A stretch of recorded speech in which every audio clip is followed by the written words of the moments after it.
all nines now. From the station that's on your side, News 12, First at 4 continues.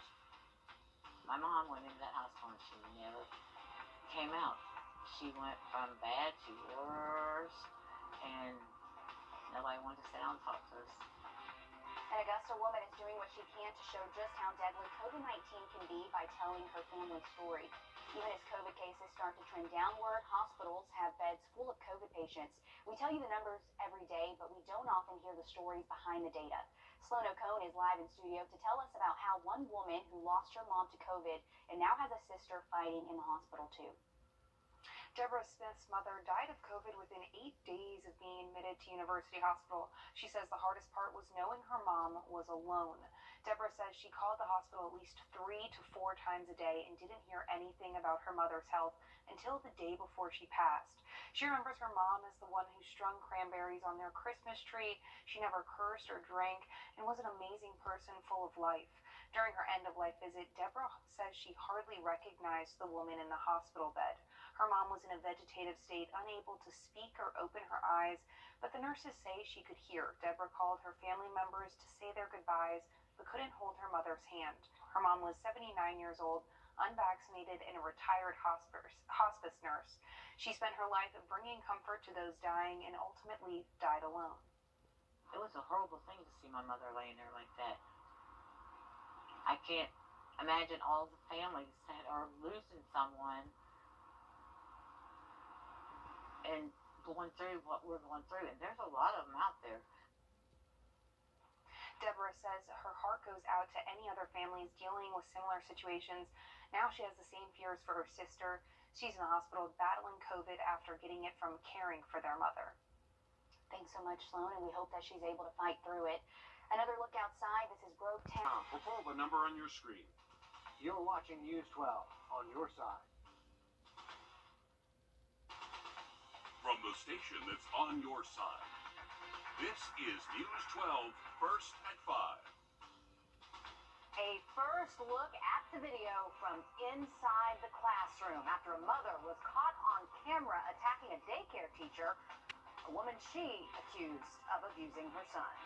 But first up this afternoon, Aiken County students and teachers starting off a new method of learning today designed to keep those students at home quarantining on track. It's called dual modality, and that means teachers are working with kids learning in person and virtually at the same time. Our Celeste Springer joins us now live in the studio to show us where the district stands. Celeste. Well, taking a look at things, you can see that quarantining in Aiken County probably is a battle that will stick around for a while. The district has consistently had thousands of students under quarantine since the start of the school year. Yeah, you can see those numbers are staying about the same. The most recent report they had showed more than 4,000 were under quarantine.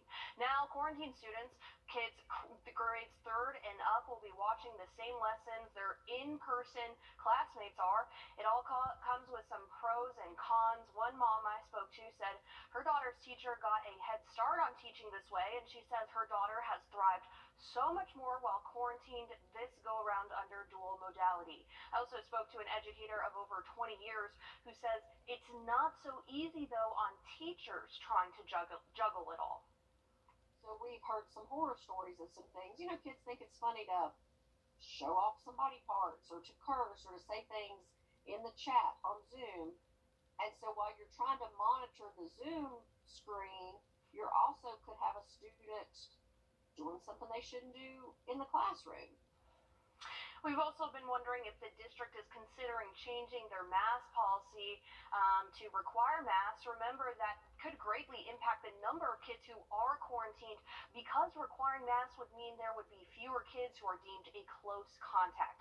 So coming up at 6 o'clock, I'm trying to get answers on that and more from the district. New landscape in education, Celeste. Thanks a lot. Meanwhile, Richmond County Schools stepping up their virtual learning game too. Students from 5 different schools are getting laptops and Wi-Fi hotspots, all part of the Verizon Innovative Learning Schools program. And today, students at Langford Middle School picked up their laptops. The principal says they already learned a lot about virtual learning last year during the pandemic. Kids have been very receptive, they're excited, they're eager, and the Chromebooks make that available to our students as well as our teachers. I can always have it with me, and that way I can do my assignments without worrying that I'm going to have them in late or I won't be able to do them. A.R. Johnson, Hepzibah Middle, Tutton Middle, and Spirit Creek Middle are the other schools getting those devices through the grant. 4 hours worth of video show what happened in the classroom at a Grovetown daycare that led up to a 28-year-old mother attacking a 61-year-old daycare teacher. This afternoon, News 12 paid $1,500 to get this full video from the Columbia County Sheriff's Office. The mother of the child says the video shows her autistic child being abused. We later obtained video of her attacking that teacher. The mother, Casey Brooks, now faces battery charges. The teacher is not facing any charges. We are still going through all of those clips, again, 4 hours worth.